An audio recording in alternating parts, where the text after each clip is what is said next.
Hello and welcome to Lesson 2 on prayer. And this particular topic sits under the Christian Practices unit. That is Lesson 2 on prayer, Christian practices.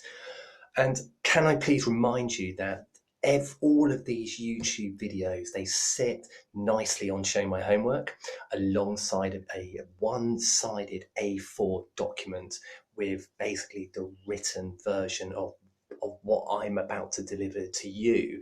The written version also has activities which I'd like you to actually do and submit to me, please, as well as key terms. And by submitting, take a photo of what you've done and ping it to me as an email attachment. And that'd be absolutely brilliant. Job's done. We're submitted with the work. As I say, this unit is going to be on the concept of prayer, and prayer is essentially it's communicating with God. And Christians do this either silently or through words or praise or thanksgiving or confession or request for God's help. And it will often be a way, that they request God's help or guidance.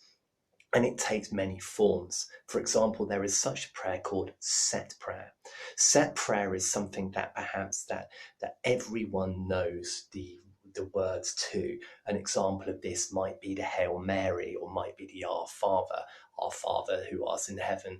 And because everybody knows it, often it is said in when the church comes together and they all say it as one, and it brings a sense of it unites a community.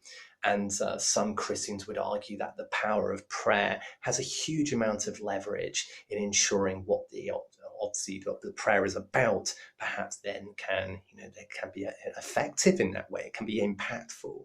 So set prayers are regarded as very significant to Christians due to the sheer volume of people that can pray simultaneously, and as we say, has leverage if you're asked a question on set prayer and whether perhaps they are of any significance whatsoever.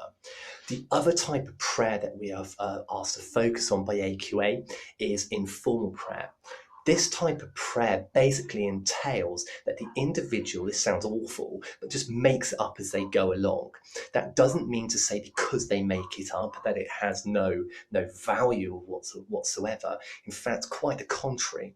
What frequently happens is that the person who makes such a prayer, it will really come from the heart. It will be heartfelt, and every word will have meaning. Whilst it may not be one that is being given by a source of authority, for example, a clergy member or Jesus himself, it is something there that comes from the worshipper's heart, and therefore, for that reason, has a tremendous amount of power, or so Christians would believe.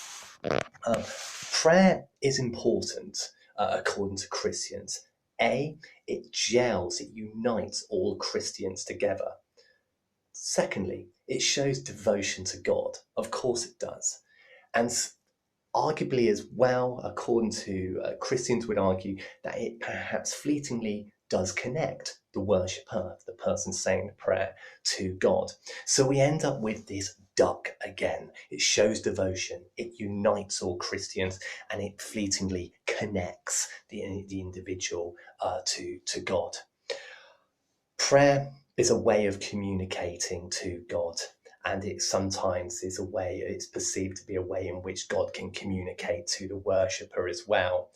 And in the past, Jesus has taught us exactly how we can pray.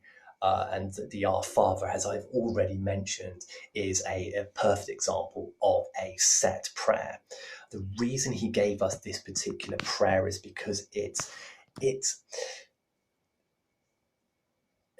makes God become a more personal agent, an entity that isn't transcendent and outside time and space. If you are referring to God as Father, you are therefore nurturing a personal relationship with God. And so that is what I think Jesus was perhaps his rationale behind giving us the Lord's Prayer. Okay, guys, as said, quite a short one today, the meaning of prayer, and could you write keynotes based upon this, as well as doing the activities based upon the work on prayer. Thank you.